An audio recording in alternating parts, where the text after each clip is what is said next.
वीरा को जब उसके फ्रांस जाने का मालूम हुआ तो वो बहुत नाराज़ हुई। तुम मेरे साथ क्यों नहीं गई? वो बहुत सख्त नाराज़ थी। तुमने फ्रांस नहीं जाना था और मुझे फ्रांस देखना था। वो अपने कपड़े अलमारी में रख रही थी। तुम कहती तो हम फ्रांस चले जाते। तुमने तो कहा कि तुम्हें जाना ही नहीं है। तुम 3-4 बार फ्रांस जा चुकी हो। मेरे साथ फिर से जाती तो तुम्हारा टूर खराब हो जाता। तुम्हारे साथ होती तो इस बार फ्रांस देखने का मज़ा आ जाता। वीरा ने मुंह फुला लिया। साई उससे इतना नाराज़ हो गया कि हफ्वी की ज़्यादती से उसने बात ही नहीं कही। इम्तिहानात शुरू हो गए। इस बार इम्तिहानात की तैयारी के लिए वो अर्ली लर्निंग नहीं गई। उससे घर में ही तैयारी कर ली और दिल लगाकर पढ़ने की कोशिश की ताकि उसका रिजल्ट अच्छा रहे। सब किताबों में गुम हो गए। काल तक सिर्फ लाइब्रेरी में पाया जाता। अलबत्ता एमा को अर्ली लर्निंग में ज़ोरदार करंट का झटका देकर उसे फ्लोर पर लुढ़कड़ा कर उसने उसके दाएं हाथ में फ्रैक्चर करवा दिया और कोई एक भी जिंदा या मुर्दा सबूत न छोड़ा जो ये साबित कर सकता कि उसने किया है। एमा ने अंगूठी उसके मुंह पर दे मारी थी। वो उसे ही उठाकर कहीं दे मारना चाहता था। आलियान कभी कभी अली लड़ने के हाल में ऐसे ही कश करता पाया जाता तो काल उसे घसीट कर स्टडी रूम में ले जाता और कभी दूर से ही चिल्लाता, तुम्हारा दिमागी तवाज़ुन ठीक हो जाए तो अपनी सीट पर आकर बैठ जाना। इम्तिहानात हो गए। रिजल्ट भी आ गया। चौथा और आखिरी सेमेस्टर शुरू हो गया। वक्त ने अपनी तनाबें ढीली छोड़ दी और वो खिलाफ तवक्का सुसरोई से गुजरने लगा। जिंदगी ऐसी अदाकारा बन गई जो मेकअप उतारे अगला स्वांग रचाने से पहले पुरसुकून बैठे रहने की कोशिश कर रही हो। उसके हाथ गोद में हो और वो बड़ी बेदर्दी और बेहिसी से अपना धुला चेहरा आईने में देख रही हो। शटल कॉक में लेडी मेहर के एक साथ 4 बच्चे आ गए थे। डेनिस और मार्क 2 दिन रहकर चले गए जबकि शार्लेट और मॉर्गन रह गईं। जॉर्डन आया है? एन ने शार्लेट से मिलते ही पूछा। नहीं। शॉलेट पूरी जान से कहका लगाकर हंसी। वीरा को आलियान की मुस्तकबिल की बीवी की हैसियत से लेडी मेहर ने उनसे मिलवाया। हफ्ते के दिन शार्लेट और मॉर्गन आलियान को साथ लेकर मानचेस्टर की सड़कों पर घूमते रहे और उन दोनों ने आलियान की जेब में एक पाउंड नहीं रहने दिया। इन तीनों की आपस में अच्छी दोस्ती थी और राब्ते में रहते थे। तुम मानचेस्टर में शादी करोगे या रूस में? रेस्टोरेंट में डिनर करते शार्लेट ने आंख मारकर पूछा। मुझे हमेशा ये शक क्यों रहा कि मामा के घर में ही तुम्हारी दुल्हन मौजूद है? मॉर्गन बोली। कुछ नया तो करते आलियान। शार्लेट के दांत ही अंदर नहीं हो रहे थे। नया क्या? आलियान को बेसारी सी होने लगी ऐसी बातों से। यही कि तुम कूदते फांदते छलांगे लगाते विलन के कारिंदों की फौज को चुल देते बड़े से फानूस पर झूल जाते और फानूस से लहराकर एन अपनी हीरोइन के सामने जा खड़े होते और फिर उसका हाथ पकड़कर उसे भगा ले जाते। प्लस उसकी लंबी सफ़ेद पोशाक जो उसे ठीक से भागने ना दे रही होती तो तुम उसे यानी दुल्हन को उठा लेते। तुम इतनी फिल्में देखने लगी हो शार्लेट? आलिया ने ताज्जुब से कहा। तुम्हें क्या पता आलियान कि हर लड़की के दिल में एक ऐसे हीरो की कितनी ख्वाहिश होती है जो हर खतरे को फलांगता उसे उड़ा ले जाए और दुनिया बस देखती रह जाए। तो तुम खुशकिस्मत हो कि तुम्हें एक हीरो मिल गया। आलियान हंस दिया। हीरो पर फिल्म का, मेरा वो सिर्फ शौहर है। एक घोंसा तक तो किसी गुंडे को मारना नहीं चाहता। लेकर शार्लेट उठी और इजाज़त लेकर हॉल के माइक के सामने खड़ी हो गई और आलियान मॉर्गन को मुस्कुराकर देखा। यानी मैं शुरू होने जा रही हूँ। उससे माइक पर कुछ इब्तदाई कलामात कहे और हॉल में बैठे डिनर करने वालों को अपनी तरफ मुतवज्जा कर लिया और फिर वो शुरू हो गई। आलियान वीरा की फर्जी दास्तान इश्क सुनाने। एक दिन एक लड़की अपनी ही धुन में गुनगुनाती हुई साइकिल चलाती जा रही थी कि एक भुलक्कड़ से लड़के की साइकिल के साथ उसकी टक्कर हो गई। लड़की वीरा और लड़का आलियान। शार्लेट ने हाथ उसकी तरफ उठाकर इशारा किया। सब गर्दनें आलियान की तरफ मुड़ गईं। आलियान को मुस्कुराना पड़ा। ये उन दोनों की पहली मुलाकात थी। आप कह सकते हैं कि दोनों की साइकिलों की पहली टक्कर थी। एक रात वीरा अपने घर जा रही थी कि कुछ गुंडे उसके पीछे आए और उन्होंने उसे दबोच लिया और ठीक उसी दौरान आलियान आया। जैसा कि फिल्मों में होता है कि हीरो ठीक उसी सड़क उसी गली से गुजर रहा होता है जहाँ हीरोइन मुसीबत में घिरी हुई है और हीरोइन वो नन्ही मुन्नी सी बच्ची सी बन जाती है जो एक थप्पड़ या घोंसा किसी गुंडे को नहीं मार सकती और आम हालात में वो इंसानों को उठा उठाकर पठा करती है। यानी वो जानती है कि उससे हीरो के होते अपनी बहादुरी नहीं दुखानी। आखिरी जुमला शार्लेट ने सरगोशी सूरत अदा किया, होंठों के किनारे पर हाथ रखकर और हॉल में हंसी गूंज गई। आलियान ने अपना सर झुका लिया और एक हाथ से आंखों पर छज्जा बना लिया। ये क्या कर रही है शार्लेट? मामा का इसके बारे में ख्याल बिल्कुल ठीक है। जॉर्डन की जगह इसे फिल्मों में काम करना चाहिए। दूसरी मिस्टर बीन आराम से बन जाएगी। मोर्गन के अंदाज और अल्फाज पर आलियान बुलंद कहका लगाकर हंसा। खुदा के लिए ऐसे ही कहके लगाते रहना, पता नहीं क्या हो गया है तुम्हें। मोर्गन ने मोहब्बत से उसकी थोड़ी को छूकर कहा। आलियान ने वीरा को उठाया, उसकी नाक और पेशानी से निकलते खून को साफ किया और उसे घर तक छोड़ने उसके साथ गया, जबकि वो उसे टैक्सी भी करवा के दे सकता था। शार्लेट ने आखिरी बात फिर सरगोशी सूरत कही। कहानी यहाँ से शुरू होती है, लेकिन मैं आपको कुछ हाइलाइट्स सुना दूँ ताकि आपका तजस्सुस बरकरार रहे। वीरा को एक और लड़का पसंद करता है जो अपने कॉलेज का बॉक्सर है। जी हाँ, बॉक्सर। और आलियान को एक अमीर बाप की बेटी पसंद करती है जो किराए के गुंडों के जरिए लोगों का हुलिया बिगाड़ देने को बुरा नहीं समझती। तुम्हें याद है, मेरी शादी की पार्टी में तुमने गाना गाया था और रॉक स्टार की तरह गिटार बजाते रहे थे। जॉश ने मेरे कान में कहा था, आलियान पार्टी में मौजूद किसी और के लिए परफॉर्मेंस दे रहा है, हमारे लिए नहीं। लेकिन मेरी शादी में तो वीरा थी ही नहीं। मुर्गी ने ग्लास मुंह से लगाते हुए कहा। बॉक्सर को मालूम हो चुका है आलियान के बारे में और वो अपने दोस्तों को लेकर यूनिवर्सिटी से घर आते आलियान पर हल्ला बोल देता है और यहाँ एक भरपूर एक्शन सीन होता है। शार्लेट साथ अदाकारी करके भी दिखा रही थी और शार्लेट की शादी में वीरा मौजूद थी और मेरी फरमाइश पर भी तुमने गाना नहीं गाया था। सुनो आलियान, क्या तुमने वो चंद फिल्में देखी हैं जिनमें ऐन शादी के वक्त दुल्हन कई सौ मेहमानों की मौजूदगी में अपनी लंबी सफ़ेद फ्रॉक संभालती भाग जाती है? हाँ, एक तो स्पाइडरमैन में ही है ना। उसे शार्लेट को देखते हुए कहा। सुनो हमारे स्पाइडरमैन, मुझे लगता है इस बार दूल्हा भागेगा। कौन? तुम। मोर्गन ने पूरे वसक से कहा। वो गर्दन मोड़कर शार्लेट को देखने लगा, जिसकी कहानी इख्तितामी मराहिल में दाखिल हो चुकी थी और वो वीरा को अमीरजादी के गुंडों से पिटवा कर अस्पताल में कोमा तक ले आई थी। उसका अंदाज ऐसा हो गया था कि खाते खाते सब उसे बहुत इन्हामाक से सुन रहे थे। चंद एक ने तो खाना खाना ही छोड़ दिया था। वीरा कोमे में थी ना। शार्लेट के तो बाएं हाथ का काम था बैठे बैठे कहानी बुन लेना। मामा मेहर को तो हंसा हंसा कर धोरा कर दिया करती थी, झटपट कहानी बनाकर सुना दिया करती थी उन्हें। आलियान को नहीं मालूम था, लेकिन उससे आलियान और अमराहा की फर्जी मोहब्बत की कहानी भी उन्हें सुनाई थी, जिसमें वो अमराहा को पाकिस्तान ले गई थी और आलियान को उसे तलाश करने के पीछे लगा दिया था। लेकिन यह सब उससे मज़ाहिया अंदाज में था। डिनर के बाद वो उन्हें घर तक छोड़ने आया और हॉल तक वापस आते आते उसकी हिम्मत जवाब दे गई। मुझे लगता है इस पर धुला भागेगा। ठंड में उसकी पेशानी पर पसीना आ गया। दूसरों के सामने नॉर्मल बने रहना आसान नहीं होता। रात के अंधेरे में वो एक सुनसान सड़क पर साइकिल को गोल दायरे में चलाने लगा। चलाता रहा, चलाता रहा। वलीदुल बशर के साथ बाकायदा कानूनी जंग शुरू हो चुकी थी। मामा मेहर का वकील केस हैंडल कर रहा था।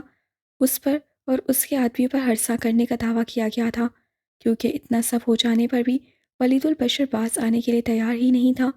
ठंडी रात उसकी गर्म सोचों की गवाह बनी। क्या उसकी साइकिल दायरे में इससे चकरा रही है कि वलीदुल बशर उसका पीछा छोड़ने के लिए तैयार नहीं है, या इसलिए कि अभी कुछ देर पहले डिनर हॉल में शार्लेट ने उसकी और वीरा की मोहब्बत भरी कहानी सुनाई, या इसलिए कि उस कहानी में किरदारों के नाम बदले गए। सड़क पर लातादाद गोल दायरे बन गए हैं। हर दायरा इस सोच के गिर्द चकरा रहा है कि कहानी में एक किरदार की जगह जब दूसरा किरदार लेने लगे तो पुराना किरदार अपनी मौत आप मर जाता है। मौत, कहानियों में हो या हकीकत में, उसे खुशामदीद नहीं कहा जा सकता। मौत साया बनकर आए या साया बनकर साथ ले जाए, उसकी नहुसत कम नहीं होती। बाहर जितने भी शोर हंगामे मेले सजा लिए जाएं, आलमे वाजिद में झूमते दिल में तखलीए नहीं होते। महो, कोयल किस्म का परिंदा, उसके दाहन से आज़ाद करवा लिया गया। अमराहा के लिए पुरानी अमराहा को आवाज़ देकर बुलाना भी मुश्किल हो गया और ये भी आसान नहीं रहा था कि अमराहा दादा के साथ पुरानी अमराहा बनकर बातें करती रहती। दादा उसके लिए पहले जैसे हो गए थे, वो दादा के लिए पहले जैसी नहीं रही थी। बातें करते दादा को अब दरमियान में कई बार पूछना पड़ता। सुन रही हो अमराहा? वो सर हिला देती। वाजिद सारा घर इंटीरियर करवा रहा है, खासकर तुम्हारे लिए हमाद का बड़ा कमरा हाली करवाया है। डिज़ाइनर से कह रहा था कि मेरी बेटी ने मैनचेस्टर से आना है, उसके मिजाज के मुताबिक कमरा डेकोरेट करना है। बहुत पढ़ी लिखी हो गई है अब वो। जब तुम वापस आओगी तो तुम्हें सब बदला हुआ मिलेगा। सब बहुत खूबसूरत हो गया है यहाँ। बहुत से फूल लगवाए हैं तुम्हारे लिए लॉन में। वाजिद कह रहा था तुम्हें एक कार भी ले देगा। और हाँ, मैं तुम्हें पार्क ले जाया करूँगा। तुम वहाँ साइकिल चलाना। खानदान वालों से तो समझो वाजिद ने राब्ता ही ख़त्म कर दिया है। बहुत कम आना जाना कर रहा है खानदान में। वैसे भी अब तो तुम खुद बहुत समझदार हो गई हो। खुद को बदल लिया है। अब माशरे को बदलना। सुन रही हो अमराहा? जी दादा। मुझसे सुना ना होता पर वो कह देती और गहरा सांस भरती। अच्छा बताओ, अभी मैंने क्या कहा? आपने, वो याद करती, आपने कहा हमाद ने एक नई हैवी बाइक ले ली है और जब वो चिल्लाता है तो आपको बहुत डर लगता है। अमराहा, ये तो मैंने 1 घंटा पहले कहा था। यानी उसके बाद की बातें तुमने सुनी ही नहीं। सुनी है दादा। वो झूठ पर इसरार करती। दादा खामोशी से उसे कुछ देर देखते और फिर से शुरू हो जाते अपनी बातें दोहराने। साई को भी उसके सामने अपनी बातें दोहरानी पड़ती। मैं तुम्हें कल फ़ोन कर रहा था, तुमने बात क्यों नहीं की? मैं मसरूफ़ थी साई। वो कैंटीन में बैठी थी और साई उसे ढूंढता वहाँ आया था। जब मसरूफ़ियत ख़त्म हो गई थी तब फ़ोन कर लेती मुझे। तब भूल गई थी। उससे झूठ बोला। वो साई से बात करना नहीं चाहती थी। वो उससे कई बार इनकार कर चुकी थी लेकिन वो बार बार इसरार कर रहा था। मैंने तुम्हारे लिए भी ऑनलाइन टिकट बुक करवा दी है। साई मैं कह चुकी हूँ मुझे नहीं जाना। उसे गुस्सा सा आ गया। सारी यूनी जा रही है, तुम क्यों नहीं? बस नहीं, मुझे कोई शौक नहीं फुटबॉल मैच देखने का। मैच ना देखना, हमारे साथ बैठ जाना। साई, नहीं तो नहीं। अमराहा, मेरी दोस्ती में क्या कमी रह गई जो तुम ठीक होने के लिए तैयार ही नहीं? तुम्हारे लिए दुनिया में सिर्फ एक ही इंसान अहम है, बाकी सबकी अहमियत सिफर। साई ने अफसोस का खुला इजहार किया। मेरे लिए तुम भी बहुत अहम हो साई। तुम एन के साथ फ्रांस चली गई, लेकिन तुमने मुझे इनकार कर दिया। अब तुम खुद को ऐसे महदूद कर लोगी और अब तुम हर इंसान को अपना दुश्मन समझोगी। तुमने एक चेक दाइम को भी दे दिया है। अब तो तुम थोड़ी बहुत तफरी कर सकती हो ना? तुम मेरे ग्रुप के साथ चलो। साई, तुम मुझे बेजा मजबूर कर रहे हो जबकि मेरा बिल्कुल दिल नहीं जा रहा। चलो मजबूर ही सही। हर इंसान मरा जा रहा है ब्राज़ील जाने के लिए। सारा मैनचेस्टर खाली हो जाएगा। इंग्लैंड और ब्राज़ील आमने सामने होंगे। तुम देखना स्टेडियम में कैसा माहौल होगा। तुम्हें इतना मज़ा आएगा कि हैरान रह जाओगी। साई, तुम सब जा रहे हो तो इस हाली मानचेस्टर की हिफाजत के लिए मुझे यहीं छोड़ दो। तुम मेरी हिफाजत के लिए मेरे साथ चलो। तुम्हें बहुत मज़ा आएगा। मुझे अब कहीं मज़ा नहीं आता साई। बहुत बार की तरह तुम मुझे फिर इनकार कर रही हो। अमराहा उसकी तरफ देखती रह गई। उस ज़मीनी फरिश्ते की तरफ जो हमेशा उसके साथ रहा था, जिसने उसे अकेला नहीं होने दिया था, जो रहमत था उसके लिए, जो बहुत मेहरबान रहता था उस पर। मेहरबान। कार्ल ने फ्रेशर्स पर सिर्फ इतनी मेहरबानी की कि उन्हें तरकीब से भड़काकर, उनसे शर्त लगा लगा कर, उन्हें मुख्तलिफ खेलों करतबों में हराकर फुटबॉल मैच की टिकट के लिए कुछ से ज़्यादा पैसे इकट्ठे कर लिए। आलियान जाना नहीं चाहता था और कार्ल उसे ले जाए बगैर छोड़ नहीं रहा था। मुझे पता है ट्रॉफी इंग्लैंड की है, कोई फ़ायदा नहीं वहाँ जाने का। अच्छा, तुमने क्रिस्टल बॉल में पहले से ही सारा मैच देख लिया। अब बड़ी ये भी बता दे कि किस किस खिलाड़ी को किस किस खिलाड़ी से पेट में, मुंह पर, कमर पर लाते और घोंसे पड़ेंगे। नहीं, आलियान ने दांत निकाले। जवानी में तुम बिना दांतों के कुछ अच्छे नहीं लगोगे। ट्रॉफी हमारी है और इसे लेने हम ब्राज़ीलिया जा रहे हैं, बस। कार्ल ने दांत निकाले बगैर कहा। ब्राज़ीलिया चलोगी अमराहा? कार्ल अमराहा के पास भी आया उसे मनाने। मेरे पास पैसे नहीं हैं। अमराहा ने बहाना बनाया। मेरे पास हैं। वो मुस्कुराया, जिसकी वजह से उसे लाइब्रेरी की किताबों पर भारी फाइन भरा था। वो अपने पैसों से उसे ब्राज़ीलिया ले जा रहा था। शुक्रिया कार्ल, तुम बहुत अच्छे हो। अमराहा को उसकी मौजूदगी अच्छी लगी। मैं बुरा भी बन जाऊंगा अगर तुम ब्राज़ीलिया नहीं आई। वो मुस्कुरा दी और एक चॉकलेट बैग में से निकालकर उसके आगे की, जो उसने पकड़ ली। तुम एक खुशकिस्मत इंसान हो क्योंकि तुम कार्ल हो, कहकर वो लाइब्रेरी से निकल आई। आलियान, कार्ल, वीरा और शावेज जुम्मे की रात को ही ब्राज़ील चले गए। साई ने ठीक कहा था। सारी यूनिवर्सिटी ही ब्राज़ील लैंड कर रही थी। उसने दादा से मैच का जिक्र नहीं किया था लेकिन साधना ने बता दिया। तुम झूठ बोल रही हो कि तुम्हें मैच से दिलचस्पी नहीं। तुम्हें तो व्यूज़ का हिस्सा बनना था ना। या तुम मुझे माफ़ करने के लिए तैयार ही नहीं अमराहा? दादा उसे आलियान नहीं दे सके थे, वो अब उसे सब दे रहे थे। ऐसी बात नहीं, मेरा दिल नहीं चाह रहा। उसकी आंखें नम हो गईं, जो मुश्किल से ही खुश रहती थीं अब। तुम्हारा आखिरी सेमेस्टर है, फिर तुम वापस आ जाओगी। जाओ घूम आओ। दादा ने वीरा का नाम नहीं लिया था। उन्हें लगता था कि उसे वीरा के नाम से तकलीफ होती होगी, जबकि ऐसा नहीं था। वीरा की दोस्ती और मोहब्बत में कोई कमी नहीं आई थी, बस उससे अपने गिर्द दायरा खींच लिया था। वीरा ने तो उसे साथ ले जाने के लिए बाकायदा मिन्नत की थी। तुम इतना क्यों बदल गई हो अमराहा? क्या हो गया है तुम्हें? चलो हमारे साथ। मैं कब बदली हूँ वीरा? तुम कितनी शिद्दत से मुझे इनकार कर रही हो, हर बार कर देती हो। तुम ऐसी क्यों बन गई हो? ऐसा लगता है तुम्हारे भेस में कोई अजनबी हमारे दरमियान घुस आया है। अब तुम आलियान की बात भी नहीं करती, उसे तंग करने भी नहीं चाहती। और भी बहुत कुछ है जो मैं महसूस करती हूँ, लेकिन मेरी अकल उसे तस्लीम नहीं करती। मुझे वहम लगता है सब। सब तुम्हारे वहम ही हैं वीरा। मेरी पढ़ाई बहुत मुश्किल हो गई है। मेरा ज़्यादा वक्त असाइनमेंट बनाने में गुजरता है। रूस तो चलोगी ना? हाँ, उसने उसे टालने के लिए कह दिया। जल्दी नहीं आने दूंगी वहां से। उससे मैं उंगली उठाकर ही धमकाया। वो दोनों कहकर लगाकर हंसने लगी। वीरा ने उसके दोनों गाल पकड़कर मरोड़े। हमराहा दी लॉस तक अपना सर भी दाएं बाएं हिलाया। वीरा दी जिंजर बॉल। अमराहा ने दोनों हाथों से उसके बाल मुट्ठियों में भरकर खींचे। गुजर चुका वक्त रेत पर नक्श है और वो फूंकों से उस नक्श को मिटा रहा है। माजी मिट चुका है। उससे कदम रखा। घंटियों ने फानूसी राग तहलीक किया और फिर बचा दिया। उससे खुद को धुंध में घिरे हुए पाया। हवा की गिरा पर अनगिनत फानूसी सरे मुब्तलाए रक्स हुए। वो किस तरफ जाए, इसका फैसला उसने उसकी खुशबू से किया, और वो धुंध के लिबादों को नरमी से हटाते इस खुशबू को और बढ़ाने लगा। अब घंटियां महरोज आशिक के हुक्म की बजावरी करती महरम के कानों में सरगोशियां करने को लपकीं। उसकी चाल में तेजी थी, फिर भी फासा सिमट नहीं रहा था। अलबत्ता खुशबू करीब आती जा रही थी। दूर से मोटे तने का फैला हुआ दख्त नजर आया और धुंध के संग प्रीत का सरगम बने घंटियों की आवाज़ें अल्लाह रक्का रहमान की धुनें बनी, दिल को आ लेने को हुई और दिल पर काबिज होकर मोतिब हो गई। एहतराम वाजिब है, समा इश्क है। हल्की हवा उसके बाल उड़ा रही थी। घंटियां सुर्ख पैगामात के साथ बंधी शाहों से टंगी झूल रही थीं। एक हाथ एक शाख के साथ एक पैगाम बांध रहा था। वो अमराहा थी। अमराहा, क्या कर रही हो? आवाज़ जादू की तरह छूमंतर हुई। वो खुशी से पलटी। तुम आ गए आलियान। अब उनवास की रूह में सरायत होकर साकित कर देने वाली शायरी रहमान के सुरू से हम कलाम होकर समाए यार में ढल गई। ये सब क्या है? वो उससे ज्यादा खुश हुआ। हमारी कहानी।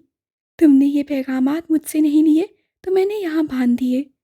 वो चलकर एक पैगाम के पास गया और उसे पढ़ने लगा। मैं अपनी इब्तिदा पर तुम्हारा नाम लिखती हूँ और मेरी इंतहा तुम्हारे सिवा कुछ नहीं। पढ़कर वो मुस्कुराने लगा। अमराहा अपने दोनों हाथ पीछे ले गई और दाएं बाएं झूलकर शरारत से मुस्कुराने लगी। फिर उसने दोनों हाथ उठाकर शाहों से झूलती घंटियों को तरन्नुम से ऐसे बजा डाला जैसे असद अल्लाह खान गालिब के गुलाम से लबालब हुए चांदनी के ज़रूफ वादी कैलाश की परियों के नाजुक उंगलियों तले बज उठे। इर्तकास वाजिब है, समाई यार है। कश्ती की लंबी नोक जो फूलों से लदी हुई थी, धुंधले अंधेरे पुल के नीचे से निकली और उसने पानी में हाथ डालकर उस पर उछाल दिया, आलियान पर। और एक ऐसी मुस्कुराहट खुद पर सजा ली जैसे वो परिस्तान की मलका हो और अपने परिजात के साथ बग्घी पर सवार गुलिस्तान की परवाज पर जा रही हो। मुझे तुम्हारी मुस्कुराहट याद आती है और मैं खुद मुस्कुराना भूल जाता हूँ। आलियान ने उसके हाथ को अपने हाथ में लिया और दिन से रोशन उसकी आंखों को पाया। मेरी सारी मुस्कुराहटें तुमने ले ली, अब कहते हो मुस्कुराना भूल गए। तुम आंखों की पुतलियां गोल गोल घुमाया करती थी। तुम कहा करते थे तो करती थी, अब तुम कहते ही नहीं। वो इटला गई। अमराहा, चलो हम फिर से दोस्त बन जाते हैं। उसके हाथ की पुश को उससे बारी बारी अपनी आंखों से लगाया। नहीं, अब हम दोस्त नहीं बन सकते। उससे अपने हाथ की पुश को देखा। क्यों? तुम मुझसे नफरत करती हो? नहीं, ये नहीं कर सकती। मोहब्बत करती हो? मोहब्बत? ये भी नहीं। कोई जज्बा तो होगा तुम्हारे पास मेरे लिए। कश्ती चमकीली झील पर रवां-दवां थी और फिर वो एक दूसरे पुल के अंधेरे में जा छुपी। अबाबिलों के झुंड पीछे रह गए और कोयलों की कूकों ने अंधेरे के सुर का पीछा किया। दोब, उम्दा घास महमल की तरह बिछ गई। अंधेरे से रोशनी में आते उससे अपना एक हाथ उसकी कमर में पाया और दूसरा उसके हाथ में पेविस्त। शौक़े दीद वाजिब है, समा रस्क है। वो सुर्ख पोशाक में थी और उसके बालों में लहरें थीं। दोब अटी हमवार ज़मीन पर वो मुखवे रक्स थी। वो शर्मा कर ऐसे हंस रही थी जैसे उसे इस पर एतराज़ था। नीले समंदर मेरे लिए सयाह है। गुनगुनाहट सूरत उससे सरगोशी की। तुम्हारी आंखों की स्याही में बस जाने का हक मुझे बहुत प्यारा है। वो मुस्कुराने लगी। और मेरे पैरों तले बिछी सभी राहें तुम तक आती हैं। तुम ये जान लो मेरी सांसें तुमसे होकर आती हैं।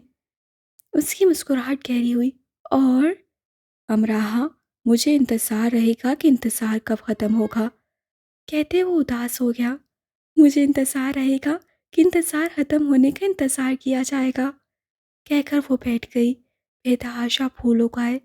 बताओ, तुम किसके लिए जान दे सकती हो? वो भी उसके पास नीचे बैठ गया। जान तो कब की दे दी। हमने बहुत गड़बड़ कर दी ना अमराहा। हाँ बहुत। और अब सोचने का वक्त निकल गया। मैंने तुम्हें बहुत याद किया।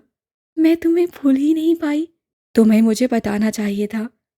तुम्हें याद रखते रखते मैं सब भूल गई। तुम्हें बताना भी। तुम्हें याद रखते मैंने कुछ और याद रखना ज़रूरी नहीं समझा। मैं हालियान ना होता तो तुम्हारा ख्वाब होता, जिसे तुम हर रात देखती। मैं अमराहा होकर भी आलियान ही हूँ। तुम मेरे अंदर बस चुके हो। मैंने अपना आप रुखसत कर दिया है। आलियान। तुम एक जादूगर हो अमराहा। वो खुद को उसकी आंखों के इतने करीब ले गया कि उसकी पलकें अमराहा के गुलाबी गालों पर लरसने लगी। तुम मेरा सहर हो आलियान। तुमसे मोहब्बत मुझ पर फ़र्ज़ है। मैंने इस फ़र्ज़ को कज़ा नहीं होने दिया। वो उठ खड़ी हुई। कहाँ जा रही हो? पता नहीं। रुक जाओ। वो भी उठकर खड़ा हो गया। रोक लो। उससे गर्दन मुड़कर कहा, खुद को नहीं। तेज रोशनी नीम अंधेरे में बदल गई। खौफ और दर्द की तितलियां मुकामे नामालूम से उड़ती हुई आईं। वो सब स्याह थीं। अनहोनी मनबर पर अलानिया बुलंद हुई। दुआ वाजिब है, समाए हिजर है। उससे झटके से गर्दन को उसके गिरते हुए वजूद की तरफ मोड़कर उसे देखा। उसके आसपास खून ही खून था। वो अपनी जगह बुत बना खड़ा था और जरा दूर उसके बंद हो जाने पर माइल आंखें उस पर टिकी थीं। वो उसे देख रही थी लेकिन वो उसकी तरफ नहीं बढ़ रहा था। वो खड़ा था। वो खड़ा ही रहा। और उसने अपनी आंखें बंद कर लीं। ये तौबा भाफ हैं। अपने लंबे लबादों में लिपटी वो चाह तौबा के गिर दायरा बनाकर बैठ गई। पेशानी से खींचकर किनारों को नाक तक लाई और एक साथ अपने हाथ दुआ के लिए उठा लिए। अंधेरी रात उन पे साया फगन थी और आबे तौबा ज़मीन की तहों में चल-थल हो रहा था। उन्होंने दुआ की इब्तिदा की। ए खुदा! और आंखें बंद कर लीं। आलियान ने आंखें खोल दी। उसके जिस्म में खून का एक कतरा नहीं रहा था और उसके दिल ने काम करना बंद कर दिया था। उसकी आंखें अंधेरे में भटक रही थीं। उसे बहुत देर में याद आया कि वो कहाँ है। उससे उठने की हिम्मत की लेकिन उसकी हिम्मत जवाब दे गई। मार्गरेट के मरने के बाद उसके साथ ये होता रहा था। वो अपनी मनपसंद जगहों पर उसके साथ पाया जाता रहा था। अब फिर यूं अमराहा के साथ। जिस्म की गर्मी से उसका मुंह जल रहा था। उठकर वो वॉशरूम में गया और मुंह धोकर यख पानी पिया। वो ब्राज़ील में था। होटल के कमरे में दूसरे सिंगल बेड पर मौजूद कार्ल बेखबर सो रहा था। वो टेरेस पर आ गया और बहुत देर तक शहर की टमटमाती रोशनियों को देखता रहा। उसकी कैफियत वापस मैनचेस्टर की तरफ भाग जाने की सी हो गई थी। शटलकॉक की तरफ, खिड़की के नीचे। उस पर हल्की सी कपकपी तारी थी और उसके हाथ वासिया कांप रहे थे। उसका टेरिस के ठंडे फर्श पर बैठकर रोने को दिल चाहा, बहुत ज़्यादा रोते रहने का। वो ठंडे फर्श पर बैठ गया और अपने सर को हाथों में थाम लिया और फिर अपने बालों को मुट्ठियों में जकड़ लिया। उसमें हिम्मत नहीं थी कि वो ख्वाब के आखिरी हिस्से को दोहराता। फ़ोन बेड साइड से उठाकर वापस टेरिस पर आकर उससे साई को फ़ोन किया। तुम ठीक हो साई? हाँ, मैं ठीक हूँ। क्यों, क्या हुआ? इस वक्त फ़ोन किया तुमने? साई खुद भी नींद से जागा हुआ लग रहा था। नहीं, कुछ नहीं हुआ, बस ऐसे ही फ़ोन किया। साई कुछ देर खामोश रहा। तुम्हें कुछ कहना है मुझसे? हाँ। कहो। मेरा बहुत रोने को दिल चाह रहा है। मुझे रोशनी में भी अंधेरा नजर आ रहा है। तुम मामा मार्गरेट को याद करके सोए थे? उन्हें मैंने बहुत अच्छे तस्वुरात के साथ याद किया। मैंने उनके साथ बहुत अच्छी बातें की। मैं आपकी अपनी कैफियत ठीक से समझ नहीं पा रहा साई। तुम्हें एक अच्छी नींद लेनी चाहिए। हाँ, शायद। साई, तुम्हारी अमराहा से कब मुलाकात हुई थी? साई अपने बिस्तर पर पूरा उठकर बैठ गया। उस शख्स से जैसे सदियों बाद अमराहा का नाम लिया था। आज मुलाकात हुई थी, तुम उसे फ़ोन कर सकते हो। साई खुशी से बोला। ठीक है वो? उसकी कपकपाहट कुछ कम हुई। हाँ, बिल्कुल ठीक है। बहुत अच्छा लगा तुमने उसके बारे में पूछा। शुक्रिया साई, तुम सो जाओ अब। शायद उससे साई को बिलावजह परेशान किया। तुम भी। फ़ोन को वो हाथ में लेकर सोचता रहा। फिर होटल के काउंटर तक आया और अमराहा को फ़ोन किया। हेलो। अमराहा की आवाज़ आई। वो खामोश रहा।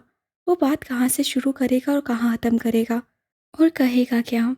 तो वो खामोश ही रहा। अमराहा ने फ़ोन बंद कर दिया। मैंने तुम्हें बहुत याद किया अमराहा। फ़ोन बंद हो चुका तो बुड़बुड़ाया। मैंने तुम्हें वो सज़ा दी जो खुद मैंने भुगती। वो कमरे में वापस आ गया और टेरेस पर खड़ा हो गया। उसे नहीं लगता था कि उसे नींद आ सकेगी अब। आंखें जागते रहने का अहद बांध चुकी थीं। वो साई और एन के साथ ब्राज़ील आ चुकी थी। वो काफ़ी देर से टेरेस पर खड़ी थी। अंदर एन सो रही थी। अभी जो फ़ोन आया था उससे जान लिया था किसका था। उस शख्स को शुबा था कि वो उसकी खामोशी को अब पहचान नहीं सकती और उसे यकीन था कि ऐसा होना मुमकिन नहीं। कलाम के लिए अल्फाज की ज़रूरत होती होगी, पहचान के लिए नहीं। क्या वो उससे फिर से ये बताना चाहता था कि उसकी वजह से उसे कितनी तकलीफ़ काटनी पड़ी? वो किस तकलीफ़ से गुजरा? उसकी अच्छी भली ज़िंदगी को उससे अंधा कुआं बना दिया। रोशनी अंदर जाती है, ना अंधेरा बाहर निकलता है। वो सब जो उससे नहीं कह सका था, वो अब कहना चाहता है। अमराहा को खौफ महसूस हुआ। खौफ से आलियान का वहम किसी अस्से की तरह दोखिल हो गया। अब वो नए सिरे से सोच रहा था। पहले दिन से, पहली मुलाकात से, पहले जुमले से। एक लड़की जिसकी आंखों का काजल ऐसे फैल गया है कि कालों को भी स्याह कर गया है, वो उसके सामने खड़ी है। वही लड़की ड्रैगन ड्रेस में उसके साथ खड़ी है और फिर वही लड़की हर जगह उसके साथ साथ रहती है। वो छुप कर बैठता है तो भी। ये कैसी लड़की है जो उसके साय से ज़्यादा उसके साथ है, रूह से ज़्यादा उस पर सवार है। तुम कहते हो तुम मामा मार्गरेट ना बन जाओ, और मुझे ये खौफ है कि तुम वलीदुल बशर बन जाओगे, अपना आकार छोड़ देने वाले। साई ने कहा था। उससे अपना सर थाम लिया। सर उठाकर उससे चंद गहरे गहरे सांस लिए। कुछ भी था। वो खुश थी कि आलियान ने उसे फ़ोन किया था। बुरा भला कहने के लिए ही सही, वो उसे याद तो रखता था। उसका नाम भूला नहीं था। दुनिया में कोई अमराहा भी है, उसमें यह एहसास जिंदा था। जिंदा रहने के लिए बहुत ज़रूरतें दरपेश होंगी, लेकिन जीने के लिए सिर्फ एक। अमराहा के लिए एक आलियान, आलियान के लिए एक अमराहा। आइए ब्राज़ील स्टेडियम के अंदर चलते हैं। सीरीज़ का फैसला कुन मैच है। इंग्लैंड और ब्राज़ील आमने सामने आने वाले हैं। लगता है सारा ब्राज़ील उठकर स्टेडियम में आ गया है। मैच शुरू होने से पहले ही लग रहा है मैच ख़त्म होने के करीब है। दोनों टीमें एक एक गोल कर चुकी हैं और अब दोनों टीमों के शौकीन मरे जा रहे हैं कि बस उनकी टीम फैसला कुन गोल कर दे। ब्राज़ीलियन शौकीन कुछ धुंधी में थे। वो इंग्लैंड के शौकीन और खिलाड़ियों के नाम ले लेकर फ़िक्र चुस्त कर रहे थे। उन्हें बता रहे थे कि इंग्लैंड टीम किस बुरी तरह से हार जाने वाली है। ये सब होना मामूल है। फुटबॉल की दुनिया में जो नहीं होता वही कम होता है। शायकीन इतना ज़्यादा करते हैं, कम ही करते हैं। फुटबॉल फीवर स्टेडियम के अंदर इतने हाई टेम्परेचर पर होता है जैसे वहाँ एहतमाम से एक आतिशफ़िशा फटने वाला हो। इस फीवर का तसव्वुर स्क्रीन से मैच देखने वाले कर ही नहीं सकते। वो, वीरा, कार्ल और चंद दूसरे यूनिफेलोज आगे पीछे बैठे थे। उन्होंने इंग्लैंड टीम की शर्ट्स पहन रखी थीं और कार्ल वीरा ने उछल उछल कर सारा स्टेडियम अभी से सर पर उठा लिया था। आलियान खामोश बैठा उन्हें नाचते देख रहा था। ऐसे ही नाचते कूदते कार्ल ने एक प्यारी सी बच्ची की गोद में रखे सैंडविचेस गायब कर दिए। बच्ची जिसके मामा पापा उसके पास ही खड़े अपनी धुन में उछल रहे थे, ताकि वो स्क्रीन पर नजर आ सकें। एकदम से अपनी गोद को खाली पाकर रोने लगी और अपने उछलते कूदते बाप की शर्ट खींचने लगी। शर्म करो, लिटिल एंजल को रुला दिया। आलिया ने तेजी से चलते उसके जबड़े को दोनों हाथों से सख्ती से दबाकर कहा। बच्ची उनसे जरा सी दूर ही बैठी थी। एंजल तो किसी न किसी तरह जिंदा रह ही लेते हैं, हम शैतानों को अपना इंतज़ाम करना पड़ता है। मुझे भूख लगी थी, मैंने मेहनत की और खुराक हासिल कर ली। वैसे भी इसका बाप उसे और ले देगा। मेरा तो कोई बाप नहीं है ना जो मुझे लेकर देगा। मैं अभी इस बच्ची के बाप को बताता हूँ। आलियान उसकी तरफ जाने लगा। अगर तुमने ये कहा तो ब्राज़ील में फ़ुटबॉल की तारीख का सबसे बड़ा हंगामा होगा और वजह सिर्फ सैंडविच होगा। एक सैंडविच के लिए तुम ना जाने कितने शायकीन को मरवा दोगे और कितनों को ज़ख्मी करवा कर उम्र भर के लिए मासूर कर दोगे। ये मैं करूँगा? आलियान ने उसके बाल मुट्ठी में जकड़कर कहा। हाँ, तुम, सिर्फ तुम। उससे भी आलियान के बाल मुट्ठी में जकड़ लिए। ब्राज़ीलिया स्टेडियम में दो लड़के एक दूसरे के बाल मुट्ठियों में जकड़े खड़े थे। बच्ची के हाथ में अब एक बड़ी आइस कैंडी आ चुकी थी और कार्ल अब आइस कैंडी को देखने लगा था। बच्ची के बाप ने फुर्ती से बच्ची को चुप करवा दिया। तुम्हारी लिटिल एंजल की पसंद अच्छी है। मुझे याद आया कि मैं आइस कैंडी को बहुत दिनों से बहुत पसंद करता हूँ। कार्ल ने आंखें गोल घुमाकर कहा। आलियान हंस दिया। तुम ऐसे क्यों हो, लिटिल एंजल सा? आलियान ने मासूमियत से आंखें पटपटाईं। बिग डेविल सा। आलियान ने आंखें निकाली। क्या मैं बिग डेविल हूँ? नहीं ना। उससे पीछे बैठी किस्सा को की तरफ रुख मोड़कर कहा और रिश्वत के तौर पर जेब से चॉकलेट निकालकर आगे की। आलियान फिर मुस्कुरा दिया। बंद करो अपना ड्रामा। वैसे तुम बहुत गुमसुम से हो, कुछ हुआ है? ठीक हूँ, होना क्या है? काल की नजरों से वो बच नहीं सकता था। कुछ है तो बताओ फ्रेश। क्या तुम शोर से परेशान हो? तुम जानते हो ना मैं सारा स्टेडियम खाली करवा सकता हूँ। अभी जाकर किसी ब्राज़ीलियन फैन को दबोच लेता हूँ और उसकी टीम के बारे में कुछ भड़कता हुआ जुमला कह देता हूँ। बस फिर खेल शुरू। और हाँ, जो अफवाह मैं बम की यहाँ फैला सकता हूँ, वो बम बनने से अब तक किसी ने नहीं फैलाई होगी। बस फिर स्टेडियम खाली। इतने पैसे लगाकर हम मैच देखने आए हैं, खाली स्टेडियम नहीं। पता नहीं क्यों लेकिन मुझे मैच देखने से ज़्यादा दिलचस्पी किसी और चीज़ को देखने में है। बड़ी, अगर मैं शायकीन को आपस में लड़वा दूं कैसा रहेगा? मैच तो कई बार देख चुके हैं हम। अब ज़रा ये भी तो देखें, बराह रास्त हंगामा देखने में कैसा लगता है। शीशे की खाली बोतलें तुम्हारे सर पर आकर लगेंगी ना तो मज़ा आ जाएगा बराह रास्त हंगामा देखने का। वो इंसान अभी बना ही नहीं जो कार्ल के साथ ये कर सके। काल इधर उधर देखने लगा और किसके पास से खाने की चीज उड़ाई जा सकती है। वो बना बनाया इंसान तुम्हारे साथ बैठा है। तुम भी कार्ल ही हो। कार्ल ने उसके दोनों गाल पकड़कर मरोड़े। मैच शुरू होने में अभी कुछ वक्त था। बड़ी बड़ी स्क्रीनों पर स्टेडियम में मौजूद शायकीन दिखाए जा रहे थे। ये मुकामी शायकीन तो अभी से पागल हो रहे हैं। कार्ल ने जरा दूर मौजूद एक लड़की की तरफ इशारा किया जो अपनी टीम के हक में अजीबोगरीब नारे लगा रहा था। तुम्हारा भी नशा टूट रहा होगा, जाकर तुम भी उसके साथ थोड़ा पागल हो जाओ। आलियान ने उसे उस लड़के की समेत धक्का दिया। अमराहा ने साई को मना कर दिया था कि वो वीरा को ना बताए कि वो वहाँ मौजूद है। उन्हें साई की आमद का पता था, उसकी नहीं। वैसे भी कल उन्होंने चले जाना था। एन और अमराहा ने भी इंग्लैंड टीम की शर्ट्स पहन रखी थी। एन ऐसे उछल रही थी जैसे वो जापानी ना हो बल्कि बरतानवी हो और उसका एक आध भाई या दोस्त टीम में शामिल हो। उससे टीम की नुमाइंदगी करती लंबी सी टोपी भी पहन रखी थी और मुंह को पूरा रंगा हुआ था। साथ हाथ में बोर्ड पकड़ रखा था, ट्रॉफी हमारी है, जिस पर पीछे कहीं से किसी ने कलर बॉल फेंक कर उसे बदनुमा कर दिया था। यानी ट्रॉफी इंग्लैंड की नहीं, ब्राज़ील की है। मंजर कुछ ऐसा था जैसे वर्ल्ड कप फाइनल हो। अमराहा बहुत बेहतर महसूस कर रही थी वहां आकर। वैसे भी रात को जो आलियान ने कॉल की थी और किसी भी वजह को लेकर की थी, उसके लिए वो बहुत बड़ी बात थी। वो भी खड़ी होकर इनके साथ उछलने लगी और रिहर्सल के तौर पर बनाई जाने वाली लहरों का हिस्सा बनने लगी। पूरे स्टेडियम में लहरें घूम रही थीं और ये काबिल दीद मंजर था। वो हंसने लगी। उसे सब अच्छा लगा, जैसे सारे गम बस मिट गए। अमराहा! आलियान, वीरा, कार्ल एक साथ चिल्लाए। स्क्रीन पर उछलती एन के करीब वो खड़ी थी और अपनी तरफ आने वाली लहर की तरफ देख रही थी। और खुशकिस्मती से उन तीनों ने उसे देख लिया था। वीरा ने उसे कॉल की। तुम कहाँ हो? अमराहा हंसी। स्टेडियम। पागल गंदी बच्ची, बता नहीं सकती थी। मैंने सोचा सरप्राइज दूं।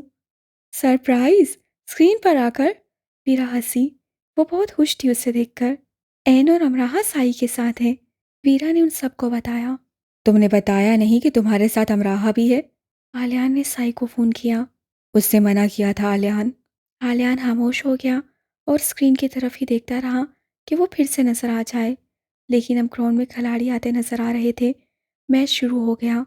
फर्स्ट हाफ में इंग्लैंड की टीम ने एक गोल कर दिया, लेकिन इंग्लैंड के शायकीन से ज़्यादा ब्राज़ीलियन शायकीन दीवाने हो रहे थे गुस्से से। उन्हें रेफरी का ब्राज़ील टीम के एक अहम खिलाड़ी को रेड कार्ड दिखाए जाने से इख्तलाफ था। उनके आसपास मौजूद शायकीन रेफरी को गालियां दे रहे थे कि अगर वो ये फॉल ना करता तो टीम 2 गोल कर चुकी होती और मुखालिफ टीम को गोल करने का मौका ही ना मिलता। बच्चों बचकर, ब्राज़ीलियों के नरगे में घिरे बैठे हो। पीरा ने मजाकन कहा। अगर दूसरा गोल भी इंग्लैंड ने कर दिया तो इन्होंने इंग्लैंड टीम के खिलाड़ियों की बजाय हमारी गर्दनें दबोच लेनी है। आलियान हंसने लगा। वो ये सब मजाक में कह रहे थे। स्टेडियम में ऐसा जुनून मामूल की बातें होती हैं। फिर भी मुकामी शायकीन के तेवर काफ़ी बिगड़ रहे थे। उनका ख्याल था सारे रेफरी इंग्लैंड टीम के सारे खिलाड़ी फाउल खेल रहे हैं। अमराहा के पीछे भड़कते हुए फाउल फाउल के नारे लगने लगे। ये क्या हो रहा है साईं? पीछे को लड़ाई हो रही है क्या? अमराहा सहम गई। ये सब होता रहता है अमराहा। आखिरी मिनटों में देखना क्या होता है। दूसरा हाफ शुरू था। इंग्लैंड का डिफेंस अच्छा था। मुखालिफ टीम की सरतोड़ कोशिशों को वो नाकाम बना रहे थे। दूसरा हाफ खत्म होने से 15 मिनट पहले वीरा को एक मैसेज आया मोबाइल पर, जिसे पढ़कर वो थोड़ा सा परेशान हो गई। क्या हुआ? शावेज ने पूछा। मेरे सहाफ़ी दोस्त का मैसेज आया है। वो भी यहाँ मौजूद है। उसका कहना है कि उसे किसी मुतवक्का हंगामे की खबर मिली है। कैसे हंगामे की? ज़्यादा उसे भी नहीं मालूम। उसका कहना है कि कोई हुकूमत मुखालिफ ग्रुप है जो अपने मफादात के लिए कोई हंगामा करवाना चाहता है। शायद गैर मुल्कियों को निशाना बनाना, ऐसा ही कुछ। ऐसा कुछ नहीं होगा, ऐसी खबरें फैल ही जाती हैं। सिक्योरिटी बहुत अच्छी है। पुलिस जानती है कैसे अमन रखना है। और जो खबर तुम्हें मिली है वह हुकूमत को भी तो मिली ही होगी ना। कार्ल ने कहा। वैसे अच्छा है हंगामा हो ही जाए। मैं भी तो देखूं ये फिल्म बिना टिकट के। और फिर तुम्हारा दोस्त कंफर्म भी नहीं है। आलियान ने कहा। वीरा ने सब दोस्तों को मैसेज कर दिया कि मैच खत्म होते ही फ़ौरन स्टेडियम से निकल जाए। खतरा मोल लेने की ज़रूरत नहीं। कोई बदमस्की नजर आए तो पुरसुकून रहे। आखिरी 15 मिनट में ब्राज़ीलियन खिलाड़ियों ने एड़ी चोटी का जोर लगा दिया, लेकिन आखिरी छठे मिनट में गोल इंग्लैंड ने कर दिया। जोश और अफसोस से दोनों टीमों के शायकीन ने स्टेडियम सर पर उठा लिया। साई वीरा का मैसेज पढ़ चुका था। उससे अमराहा और एन को चलने के लिए कहा। आलियान और वीरा उठ चुके थे, जबकि उछलता कूदता कार्ल पहले ही कहीं गायब हो चुका था। वीरा ने अब वासे खतरे की बू सूंघ ली थी। कहीं कोई एक ऐसा नारा गूंजता कि उस हिस्से में बात भर जाती। मैच के दौरान गाली गलौज, हाथापाई, तू तड़ाक, खाली बोतलें फेंकना आम बातें थीं, लेकिन ऐसी तुंदी और तहश नहीं होता था जो अब दिखाई दे रहा था, जैसे सब जानबूझकर किया जा रहा था। साई निकल चुका है? आलियान ने पूछा। हाँ, उससे कहा वो जा रहा है। वीरा ने फ़ोन कान से हटाया। वो दोनों स्टेडियम से बाहर आ गए और अभी वो सड़क तक आए ही थे कि पुलिस की नफरी तेज़ी से अंदर स्टेडियम की तरफ भागती हुई नजर आई। उनका अंदाज अलर्ट था। एकदम इस स्टेडियम के बाहर, स्टेडियम के अंदर कुछ हो जाने का मंजर नुमाया हो गया। चलो आलियान, जल्दी चलो। वीरा आगे को भागी। वो भी सड़क पर उसके साथ भागा और जरा दूर जाकर रुक गया। क्या हुआ? वीरा पलटी। अमराहा। उसके चेहरे के सारे रंग उड़ गए और उसे देखकर वीरा की अपनी शक्ल पर साए से लहराए। वीरा ने फ़ोन निकाला अमराहा को फ़ोन करने के लिए, लेकिन आलियान पहले ही कॉल मिला चुका था। 2 बार बेल हुई। हेलो, अमराहा की आवाज़ आई। अमराहा तुम कहाँ हो? अल्फाज पूरे अदा नहीं हुए कि फ़ोन डेड हो गया। उसने दोबारा कॉल मिलाई, लेकिन फ़ोन बन जा रहा था। उसका फ़ोन बन जाना ही था। उसके फ़ोन की बैटरी निकल चुकी थी और वह कहीं दूर गिर गया था और वो खुद भी गिर गई थी। वो बस निकल जाने को ही थे कि भड़का हुआ एक ग्रुप ऊपर से कुत्तम कुत्ता होता उनके ऊपर आकर गिरा। अमराहा का सर एक सख्त चीज़ से टकराया और उसके सर से खून निकलने लगा। साई ने जल्दी से उसे उठाया। एक मुकामी फैन ने साई को धक्का दिया। साई भी दूर जा गिरा। मैच का आखिरी मिनट खत्म हो चुका था। इंग्लिश टीम जीत चुकी थी और फौरन ही स्टेडियम में मुख्तलिफ जगहों पर ग्रुप के ग्रुप आपस में उलझकर कुत्तम कुत्ता हो गए और एक दूसरे पर मुख्तलिफ ठोस चीज़ें फेंकने लगे। इस सारे अमल को 30 सेकंड भी नहीं लगे होंगे। जैसे कि सब कुछ पहले से तयशुदा था कि ऐसा ही होना है। स्टेडियम की अंदरूनी हालत एकदम से बदली और आम शायकीन सहम गए। मंजर होलनाक हो गया, शोर बढ़ गया और हंगामे के आसार नुमायां हो गए। जो छुपा हुआ था वो निकल आया। स्टेडियम ने जंग का मैदान बदलने में 1 मिनट का वक्त भी ना लिया। एन कहीं आगे निकल चुकी थी। अमराहा को सर पर चोट की वजह से बुरी तरह से चक्कर आ रहे थे। साय भी नजर नहीं आ रहा था। वो अकेली धक्के खाती जगह बनाती आगे बढ़ने लगी कि एक हिप्पी लड़के ने उसका बाजू दबोच लिया। सिक्योरिटी फोर्स तेजी से अंदर दाखिल हो रही थी। 60,000 शायकीन के हजूम में एकदम से भगदड़ मची। तेजी से बाहर निकल जाने का अंदाज ऐसा हो गया जैसे क़यामत आ गई हो। खाली बोतलें सर और जिस्म के दूसरे हिस्सों पर आकर लगने लगी। 2 बार अमराहा की कमर पर कोई वज़नी चीज़ आकर लगी, जिससे उसका बाजू दबोचा था। पूरी कुव्वत लगाकर उससे बाजू छुड़वाकर वो आगे को भागी थी, लेकिन उसके बाजू पर फिर वही गिरफ्त पड़ी और सुर्ख आंखों वाले उस आदि निश्चयी हिप्पी लड़के ने उसकी गर्दन पर झुककर काटना चाहा। अमराहा ने पूरी शिद्दत से चीख मारी। उसका खून बन जा रहा है, ये मालूम होते ही अपना खून फेंक कर वो रश में मुखालिफ समेत भागा। वीरा भी उसके पीछे लपकी। तुम उस गेट की तरफ जाओ, मैं दूसरे गेट की तरफ जाती हूँ। भागते हुए वीरा चिल्लाई। उसके भागने के अंदाज में इतनी शिद्दत और तेजी थी कि वो भौंसों को फलांगता गिराता धक्के देता हुआ आगे बढ़ा। एक हजूम था जो मुंतशिर बाहर निकल रहा था और पुलिस की नफरी बढ़ती ही जा रही थी, जो हजूम में नज़म लाने की कोशिश कर रहे थे। भगदड़ का माहौल था। अमराहा! वो पूरी कुव्वत से रश में घुसकर चिल्लाने लगा। उसकी आवाज़ में ऐसी गरज थी कि इतनी अफरा तफरी में भी भौंसों ने गर्दन मोड़कर उसे देखा। अमराहा! वो फिर चिल्लाया। उसकी सांसें बेकाबू हो रही थीं। अगर अमराहा फ़ौरन उसके सामने आ जाती तो वो ज़मीन पर गिर जाता। उसमें खड़ा होने की ताकत नहीं रही थी। वहम उसे खौलाने लगे थे और खौफ ने उसके दिल पर पंजे गाड़ दिए थे। उसे इल्हाम हुआ और वो गेट से अंदर हो गया। पुलिस की नफरी खड़ी सबको बाहर निकाल रही थी, लेकिन वो सर को झुकाकर उस पार हो गया। उसे पूरे स्टेडियम के हज़ारों चक्कर भी लगाने पड़ते तो उसे कम लगते। उस इंसान के लिए जिसे तलाश किया जा रहा था, हमराह बाहर हो सकती थी। उसे ये ख्याल आया था, लेकिन उसका वाजदान उसे बता रहा था कि वो अंदर ही है और ठीक नहीं है। उसने उसके बाजू को किसी खूंखार जानवर की तरह पकड़ रखा था और वो उसे घसीट कर किसी हाथ समेत ले जा रहा था।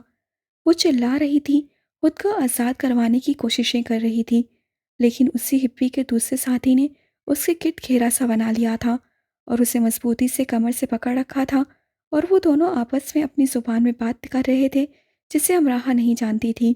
आलियान तेज़ी से इधर-उधर भाग रहा था और उसे मुसलसल आवाज़ें दे रहा था। हेलीकॉप्टर ग्राउंड के ऊपर परवाज़ करने लगा, यानी मामला शिद्दत अख्तियार कर चुका था।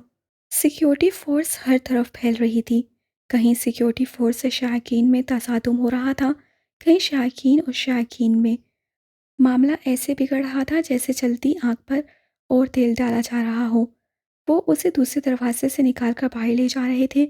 उनका अंदाज कुछ ऐसा था जैसे वो उसे किसी गाड़ी में डालकर ले जाने वाले हों।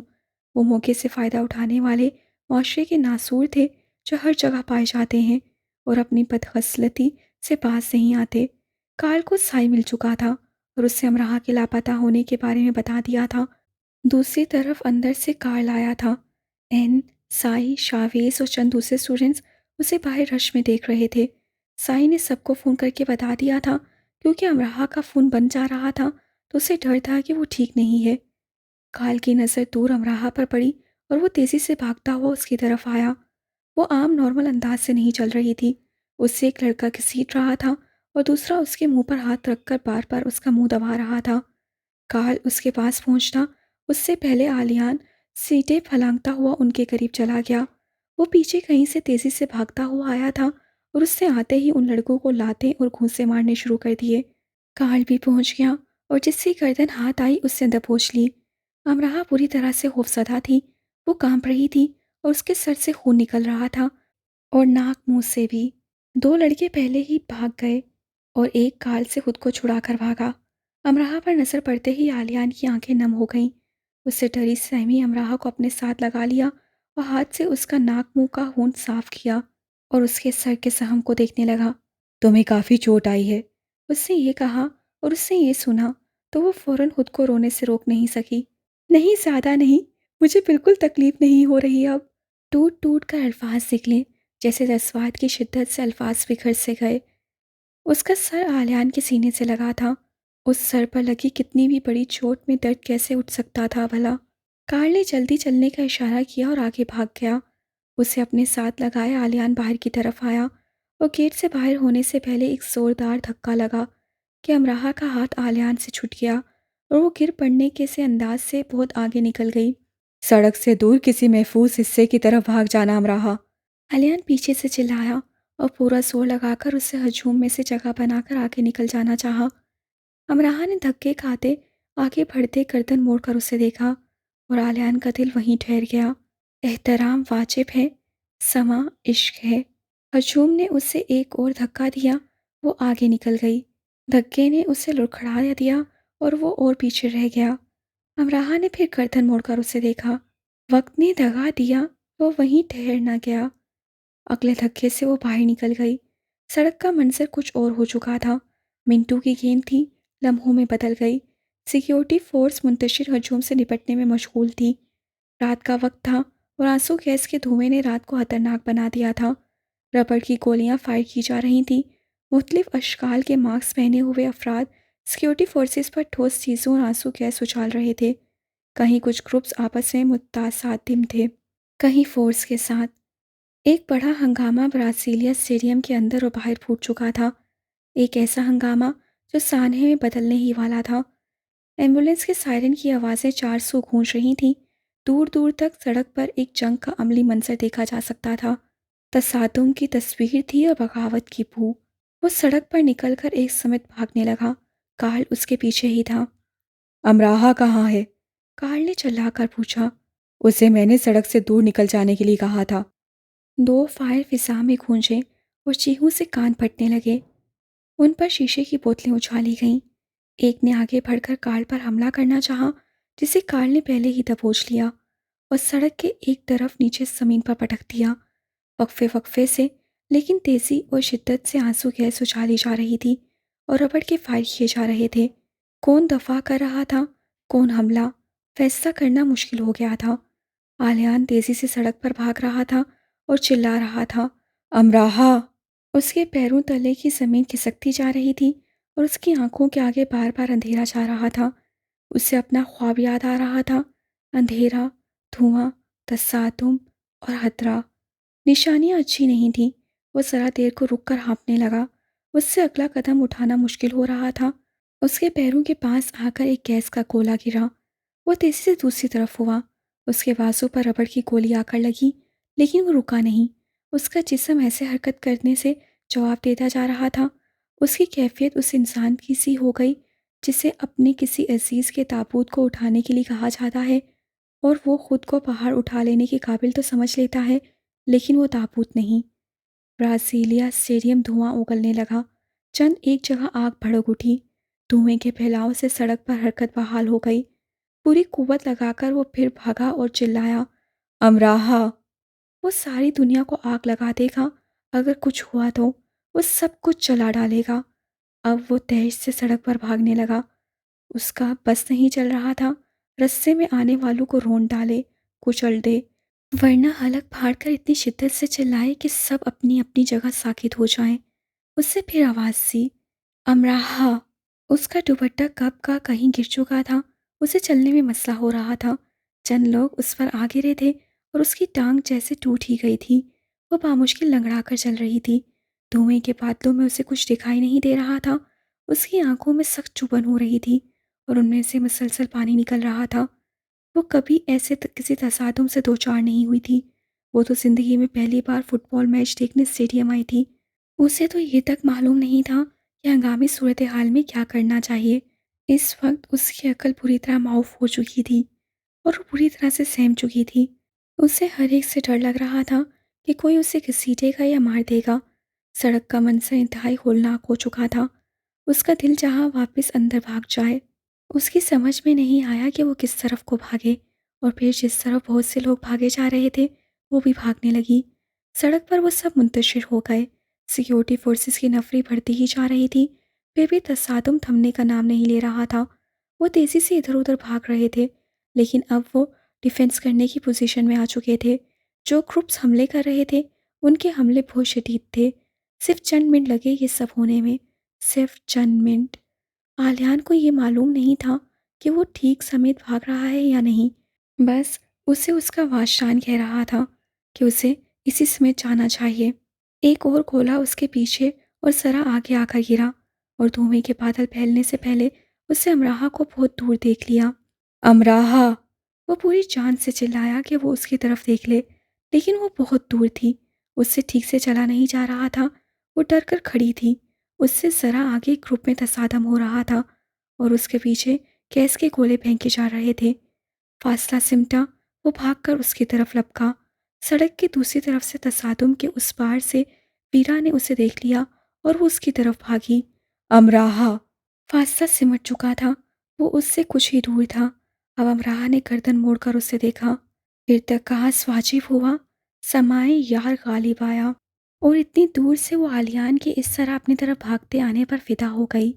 मोहब्बत सुबह का आलिम है, उसमें रात नहीं होती। वो उसके लिए कैसा भागा फिर रहा था। मोहब्बत अब्बत की घड़ी है, ये फना नहीं होती। जो हो चुका था अब तक वो वहीं मिट चुका। मोहब्बत दर्द का सांस है, इसमें आ नहीं होती। जो फासला था वो कम होने लगा। कहीं मत जाओ। धुएं के बादलों ने दो लोगों की एक सोच को जा लिया। अब कहीं मत जाओ। वो आलियान की तरफ घूम चुकी थी और उसकी तरफ आ रही थी और एक भड़के हुए लड़के ने इंग्लैंड टीम की शर्ट पहने एक लड़की के सर पर शीशे की वस्सी बोतल से जर्ब लगाई। वो लड़की जो अमराहा थी।